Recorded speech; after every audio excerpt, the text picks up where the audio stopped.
हुन्छ भाइ तपाईँ आउनुहोस् न।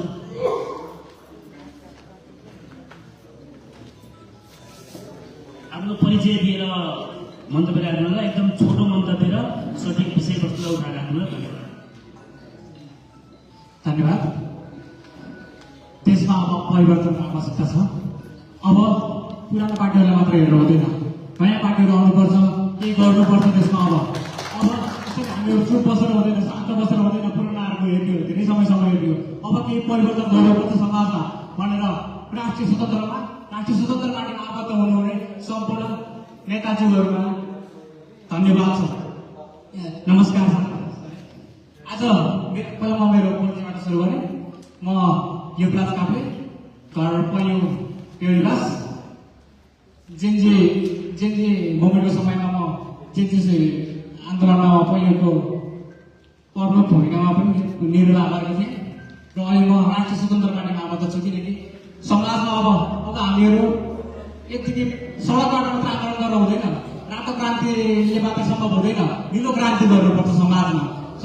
हामीहरू सडकमा मात्रै तातिएर हुँदैन, मान्छे मरेर हुँदैन।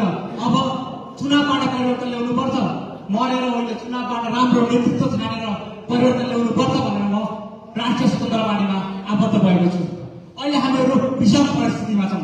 हाम्रो राष्ट्र एकदम विषम परिस्थितिमा छ र राष्ट्र मात्रै होइन, हाम्रो पार्टी पनि अहिले एकदम विषम परिस्थितिमा रहेको छ।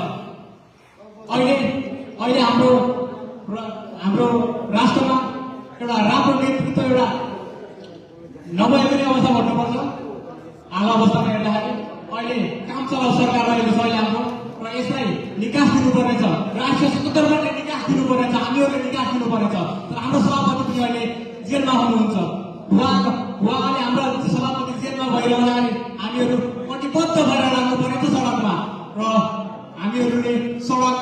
हामीहरूले गाउँमा समाजमा गएर जनचेतना फैलाएर समाजमा परिवर्तनको लागि गराउनु आवश्यक छ। परिवर्तन अब चुनावबाट लिएर आउनु आवश्यक छ। कुनै पनि सडकमा आएर होइन, सडकमा त आइसक्नु आउँदैन, हामी जेन्जीहरू आइसक्नु सडकमा आयो, सडकबाट परिवर्तन भएन, सडकबाट हुँदो रहेछ परिवर्तन। परिवर्तनको लागि राम्रो नेतृत्व आवश्यक पर्छ।